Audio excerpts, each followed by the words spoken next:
Now let's see the AVR data memory. As such, we have seen that in AVR there are two categories of memory. The first one that is used to store or code the program.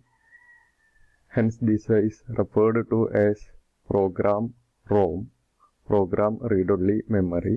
പലപ്പോഴും micro controller ചില special ഫംഗ്ഷന് വേണ്ടി മാത്രമാണ് ഉപയോഗിക്കുന്നത്. അതുകൊണ്ട് ആ ഫംഗ്ഷന് വേണ്ടിയിട്ടുള്ള പ്രോഗ്രാം പെർമനൻ്റ് ആയിട്ട് പിന്നെ മെമ്മറിയിൽ സ്റ്റോർ ചെയ്ത് വെക്കുകയാണ് ചെയ്യാറുള്ളത്. അതുകൊണ്ടാണ് ആ മെമ്മറീനെ PROM, പ്രോഗ്രാം റീഡ്-ഒൺലി മെമ്മറി എന്നോ അല്ലെങ്കിൽ പ്രോഗ്രാമിനെ തന്നെ പറയുന്ന മറ്റൊരു പേരാണ് കോഡ് മെമ്മറി എന്നോ പറയുന്നത്. ആ ഒരു പെർട്ടിക്കുലർ പർപ്പസിനെ ഉദ്ദേശിച്ചുകൊണ്ടുള്ള പ്രോഗ്രാം ഇതിനകത്താണ് ഉണ്ടായിരിക്കുക. ഇത് കൂടാതെ AVRൻ്റെ സെൻട്രൽ പ്രോസസ്സിംഗ് യൂണിറ്റിന് advanced virtual restricted instruction set കമ്പ്യൂട്ടറിൻ്റെ സെൻട്രൽ പ്രോസസ്സിംഗ് യൂണിറ്റിനകത്ത് വേറെയും മെമ്മറി ഉണ്ട്. ആ മെമ്മറി പൊതുവെ ഡാറ്റ മെമ്മറി എന്നാണ് അറിയപ്പെടുന്നത്.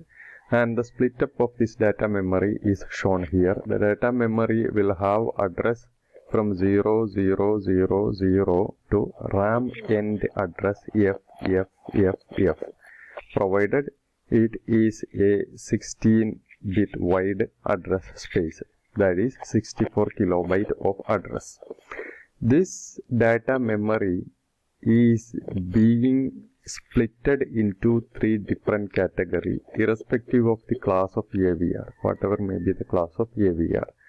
And these are, first of all, general purpose registers. As we have just seen, there are 32 general purpose registers R0 to R31, R0 to R31, 0 മുതൽ 31 വരെ മൊത്തം 32 ജനറൽ പർപ്പസ് രജിസ്റ്ററുകളാണ് AVRനകത്തുള്ളത്. ഈ general purpose രജിസ്റ്ററുകളെല്ലാം അക്യുമുലേറ്ററിനെ പോലെ ഉപയോഗിക്കാം.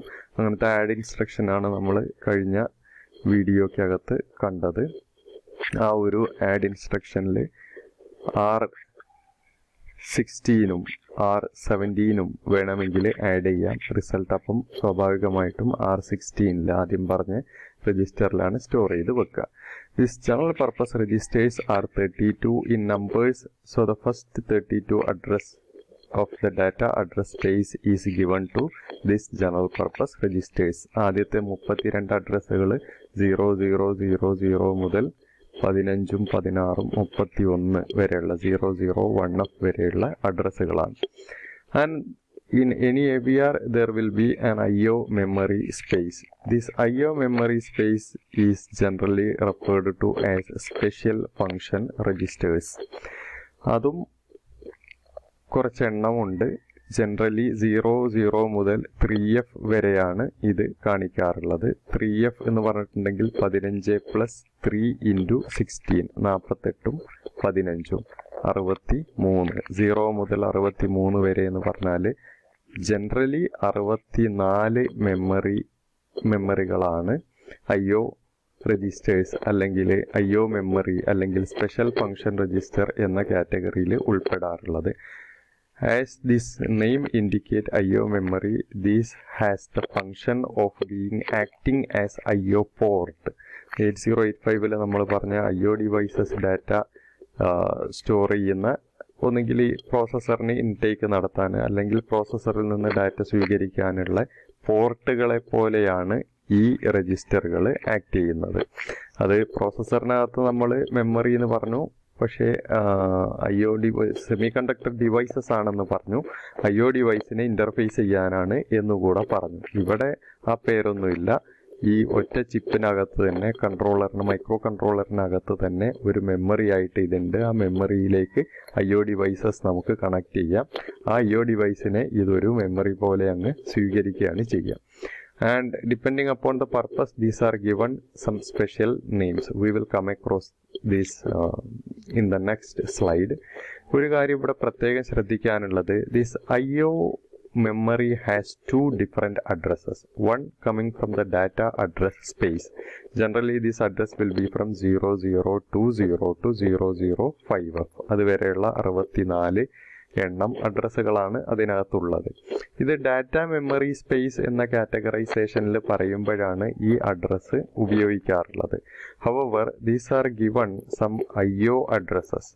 IO പോർട്ടാണ് എന്ന അർത്ഥത്തിൽ ഇതിന് രണ്ടാമതൊരു അഡ്രസ്സ് കൂടി പറയാറുണ്ട്. അതാണ് ഹെക്സിൽ 00 to 3F. അപ്പോൾ 3F എന്ന അഡ്രസ്സുള്ള IO പോർട്ടിൻ്റെ IO അഡ്രസ്സാണ് 3F. അതിൻ്റെ മെമ്മറി അഡ്രസ് സ്പേസിലെ അഡ്രസ്സ് 005F എന്നുള്ളത് ആണ്. So this is about the IO memory. And the third category, that is internal data SRAM, static RAM, for the permanent storage, for the function of scratchpad. We will come across what is the meaning of scratchpad shortly. So this is the classification or the splitting up of data memory in AVR. അതിൽ കൃത്യമായിട്ട് എണ്ണം നമ്മൾ 64 kilobyte എന്ന് പറഞ്ഞെങ്കിലും പല AVRലും അതിൽ കൂടുതൽ data മെമ്മറികൾ ഉണ്ടാവാറുണ്ട്. ഒരു ജനറൽ ആസ്പെക്റ്റിൽ നമ്മൾ പറയുമ്പം ഇങ്ങനെയാണ് ഡാറ്റ മെമ്മറിയുടെ ഒരു ക്ലാസിഫിക്കേഷൻ അല്ലെങ്കിൽ സ്പ്ലിറ്റിംഗ് എന്ന് പറയാം. ഇവിടെ ഇപ്പോൾ ബാക്കി ഭാഗം ഒന്നും കാണിച്ചിട്ടില്ല. എന്നാൽ ചില AVRൽ കൂടുതലായിട്ട് മെമ്മറികൾ വേറെ പല പർപ്പസിന് വേണ്ടിയിട്ടും ഉപയോഗിക്കുന്നതായിട്ട് കാണാം. അല്ലെങ്കിൽ IO രജിസ്റ്ററുകളുടെ എണ്ണം തന്നെ കൂടുതലുള്ളതായിട്ട് കാണാം. Generally this is the splitting up of data memory as long as any class of AVR is concerned. 64 എണ്ണം പിന്നുകൾ പോരാ IO ഡിവൈസസിന് ആണെങ്കിൽ IO രജിസ്റ്റർ വീണ്ടും കൂട്ടുന്ന ഒരു പ്രവണത ഉണ്ടായേക്കാം. Now IO memory or special function registers.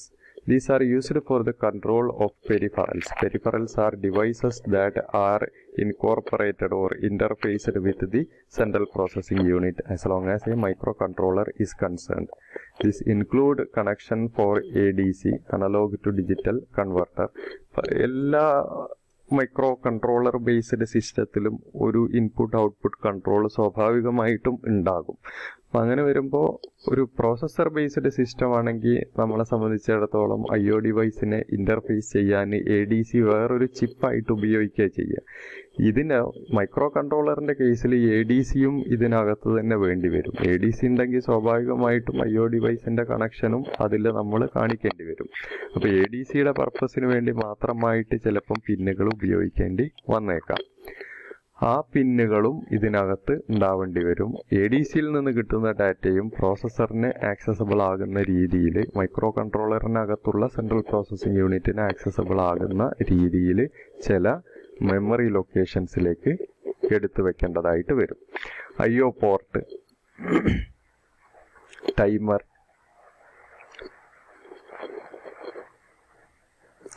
IO port, timer. SC stands for serial communication. That is the purpose of USART we have mentioned earlier. SR, that is status register. പ്രോസസ്സറിനകത്ത് status register എന്ന് പറഞ്ഞതിൽ നിന്ന് വ്യത്യസ്തമായിട്ട് ഇവിടെയുള്ള status register IO മെമ്മറിക്ക് അകത്തുള്ള ഒരു special function register എന്ന purpose വേണമെങ്കിൽ പറയാം. സ്പെഷ്യൽ ഫംഗ്ഷൻ രജിസ്റ്റർ തന്നെയാണ്. And all the IO memory in AVR is 8 bit. ഈ മെമ്മറികളെല്ലാം 8 ബിറ്റുകളാണ്. അത് നമ്മൾ പ്രത്യേകിച്ച് പറയാൻ കാരണം AVR ഒരു 8 ബിറ്റ് പ്രോസസ്സർ എന്ന കോൺസെപ്റ്റിൽ പറയുമ്പോഴാണ്. 8 ബിറ്റ് അല്ലാത്ത പ്രോസസ്സറിൻ്റെ കേസിൽ അത് വേറെ രീതിയിൽ പറയണം. But we will be limiting this to 8 bit AVR.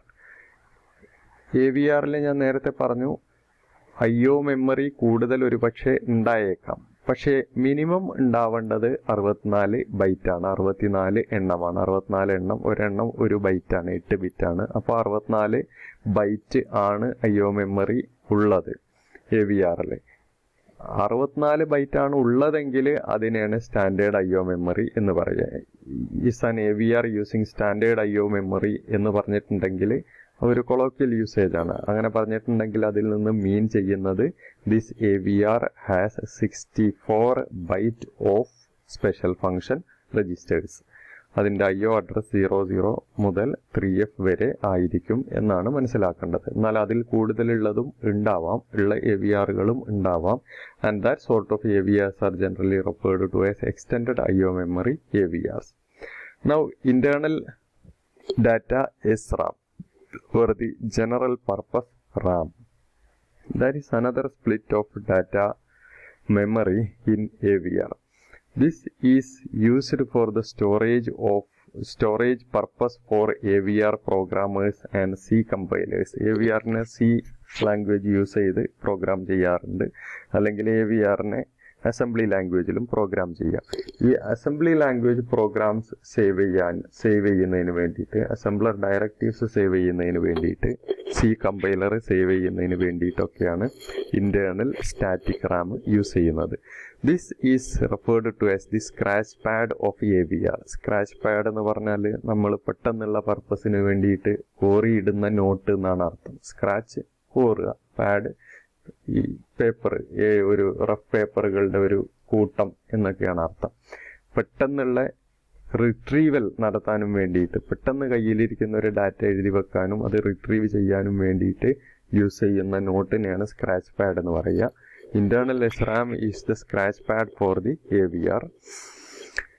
As in the case of RAM, any location in this category can be randomly accessed. All these memory locations are 8-bit, or these are 8-bit registers, and this width of SRAM also vary from chip to chip, or that vary among different AVRs. This content present in SRAM will be lost when there occur power off. ഇപ്പോൾ power പോയി കഴിഞ്ഞാൽ, സാധാരണ റാമിൻ്റെ ഫീച്ചറാണ്, power പോയി കഴിഞ്ഞാൽ അതിനകത്തുള്ള കണ്ടൻറ്റൊക്കെ നഷ്ടപ്പെട്ടു പോകും. അതുകൊണ്ടാണ് ഇതിനെ നമ്മൾ ഓൺ മെമ്മറി എന്നും റാൻഡം ആക്സസ് മെമ്മറി എന്നുള്ള പർപ്പസിൽ റാം എന്ന് പറയുന്ന സാധനം ഓൺ ആയിരിക്കുമ്പം യൂസ് ചെയ്യുന്ന മെമ്മറി, ഓഫായി കഴിഞ്ഞാൽ ആ ഡാറ്റ നഷ്ടപ്പെട്ടു പോകും എന്നാണ് പറയുന്നത്. സ്വാഭാവികമായി നേരത്തെ നമ്മളൊരു EEPROM-നെ പറ്റി പറഞ്ഞിരുന്നു. Then what is the purpose of this SRAM? EEPROM is the permanent storage of data, electrically erasable programmable read-only memory. The content of EEPROM will not be lost when there occur power off. So this is meant for the data storage that will have permanent storage nature, whereas scratch pad is required by the central processing unit for the immediate storage of data that are to be retrieved immediately, so that when there occur power off, all the content present in SRAM will be lost. So this is about the AVR data memory classification. Now we move on to some of the instructions that are required by AVR, or that are associated with the data memory.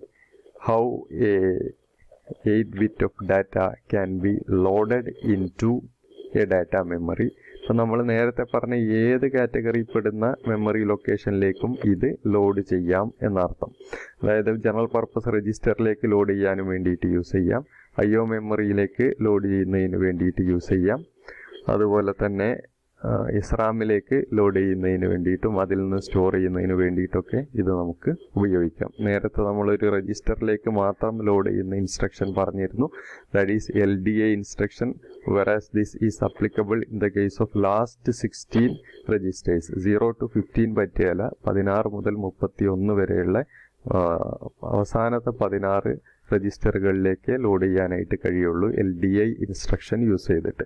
whereas using this instruction, load space, LDS, load to the data memory space എന്നാണ്, load direct from data space എന്നാണ് LDS എന്ന ഇൻസ്ട്രക്ഷനെ കൊണ്ട് ഉദ്ദേശിക്കുന്നത്. Using this instruction you can load 8-bit of data to any data memory location. LDS RD, K. This is the format of the instruction. Load direct from data space to the register RD, where D varies from 0 to 31, whereas in LDA instruction this has been from 16 to 31. And K will be an address. ഇതിലെ ഏത് അഡ്രസ്സിൽ നിന്നാണോ load ചെയ്യേണ്ടത് ആ അഡ്രസ്സാണ് ഇവിടെ നമ്മൾ കാണിക്കേണ്ടത്. 0000 മുതൽ FFF വരെയുള്ള 64 കിലോബൈറ്റ് ലൊക്കേഷനിൽ നിന്ന് ഏതൊരു ലൊക്കേഷനിൽ നിന്നാണോ RT എന്നുള്ള രജിസ്റ്ററിലേക്ക് ലോഡ് ചെയ്യേണ്ടത് ആ ഇൻസ്ട്രക്ഷനായിട്ടാണ് ഇതിനെ കാണിക്കേണ്ടത്. Say for example LDS R20 OX01.